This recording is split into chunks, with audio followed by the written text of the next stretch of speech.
KBC में करोड़पति पति। सूरज के जीवन का एक ही फंडा था कि मेहनत तो गधा भी करता है, घर बैठे जो कमाए समझदार वही होता है। इसीलिए उसने कभी नौकरी ही नहीं ढूंढी। इस बात से हालांकि उसकी पत्नी शिखा बिल्कुल भी अग्री नहीं करती थी, पर फिर भी सूरज को समझाना बेकार था।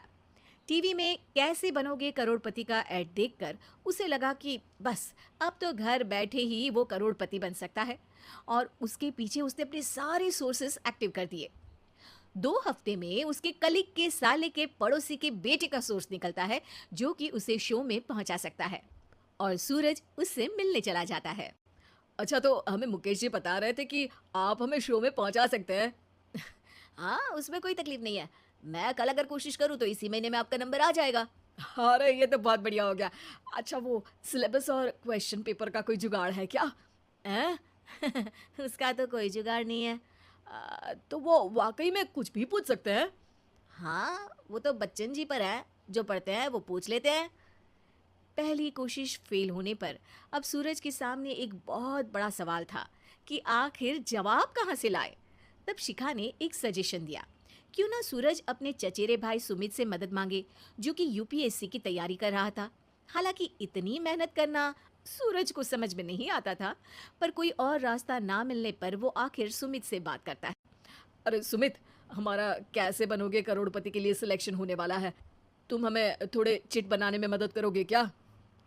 अरे भैया, चिट बनाए तो सालों हो गए, उसमें हमारा एक्सपर्टीज नहीं है, बल्कि आप बोलो तो हम आपकी पढ़ने में जरूर मदद कर सकते हैं।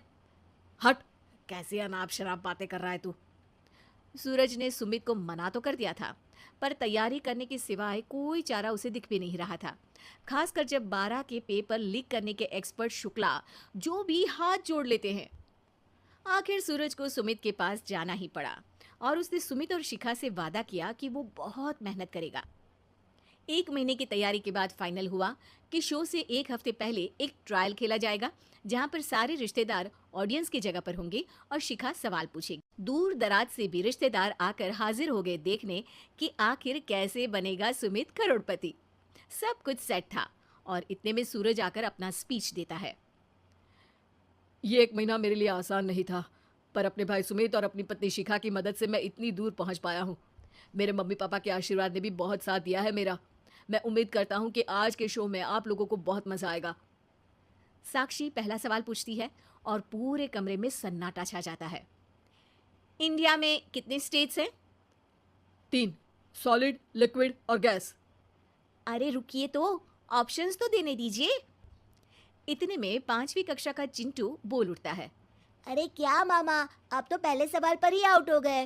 अरे बेटा, पहला सवाल तो ट्रायल होता है ना। अरे तुम अब देखना। देखने जैसी बात तो थी ही। सूरज को इतना शांत किसी ने नहीं देखा था। कभी कभी तो लगता था मानो सूरज आंख खोलकर ही सो गया हो। मामा जल्दी करो प्लीज, कल सुबह पनवेल भी तो निकलना है। अरे हट, कंसंट्रेट करने दे मुझे। 3 सवाल में 3 लाइफलाइन खत्म हो चुकी थी, और अब चौथे सवाल पर भी सूरज का मौन नहीं टूटा। पर सूरज अभी भी हार मानने को तैयार नहीं था। उधर हर कोई सूरज को छोड़ सुमित को देख रहे थे। आखिर सुमित ने ही तो पढ़ाया था सूरज को। गजब बेइज्जती है यार। अरे बेटा, तो बाप का, दादा का, भाई का, सबका नाम बुड़वाएगा। अरे 3 लाइफलाइन ले ली तो भी तेरा कुछ नहीं होना है। अरे कोई इतनी बात करता है क्या शो पर? अरे बेटा, शो पर तेरे जैसे भी तो नहीं आते ना। सूरज की ये जंग आखिर 1 घंटे बाद 5वें सवाल पर खत्म हो गई, जब उसने इंडिया के नेशनल बर्ड का नाम कहा, कौवा। अरे बेटा, मजा तो बहुत आया, बस थोड़ा टाइम पर खत्म होता तो आनंद भी आ जाता।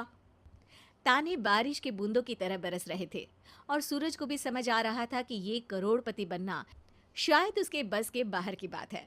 पर वो आखिर ये बात मान कैसे लेता। वो सख्त लौंडा जो ठहरा, उसने सोचा कि बेइज्जती तो हो ही चुकी है, पर अगर मैं हार नहीं मानूं तो शायद कुछ हो सकता है। शिखा तुम देखना, असली शो में आग लगा दूंगा, आग।